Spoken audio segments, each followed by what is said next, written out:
CIST, une histoire rocambolesque que vit le clan Hermès depuis plusieurs mois, alors qu'il avait décidé de léguer sa fortune à une fondation qu'il avait créée. Nicolas Puech, l'un des héritiers, célibataire et sans enfant, vient de changer d'avis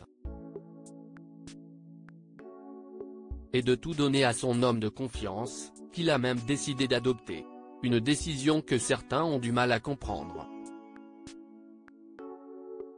Mais qui est vraiment ce couple, si scruté dans la famille Hermès?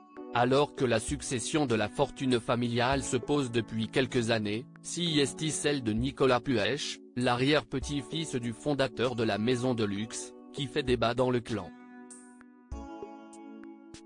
À 81 ans, cet oncle célibataire a en effet pris une décision inattendue, annuler la disposition qui donnait toute sa fortune à une association créée dans les années 90.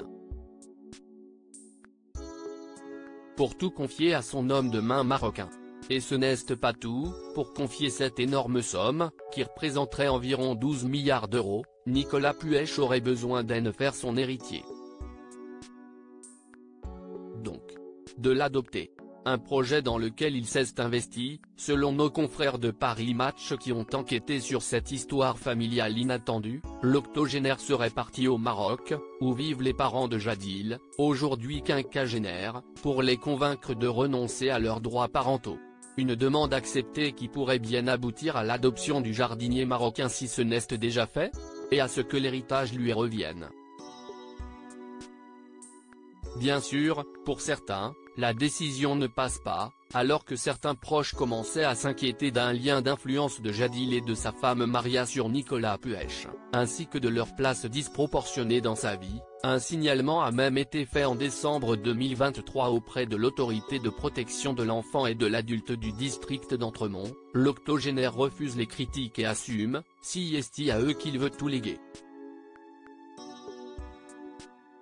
Une famille proche. Il faut dire que leur relation est particulièrement importante pour lui. En 1992, alors que Nicolas Puech, un homme un peu à part, libre, adorable, au goût très raffiné et piqueur d'interminables fous rires, selon ses proches, est à Séville, il rencontre Jadil, un jeune Marocain de 20 ans qui casse des cailloux et qui ne sait ni lire, ni écrire. Les deux hommes sympathisent, à tel point que Nicolas Puech décide de l'éduquer et d'en faire son homme de main. Jadil a pris tout et si bien, y compris à se tenir, à converser agréablement qu'après avoir un temps servi à table, il finit par s'y asseoir, résume un proche, qui voit, à l'époque, grandir le lien entre les deux. Et lorsque Maria, espagnole issue de la communauté des gens du voyage, entre dans la vie de Jadil en 2002, elle intègre la famille et devient même l'infirmière attitrée du vieil homme. Parents de 2 enfants désormais, ils vivent toujours avec lui et profitent de ses dons très généreux. Il y a peu, Nicolas Puech a notamment confié 64 millions d'euros à Jadil et plusieurs maisons dans le monde entier. Et si aujourd'hui, leur relation est largement acceptée dans la famille, certains s'inquiètent en voyant les sommes confiées. Et cette histoire est loin d'être terminée.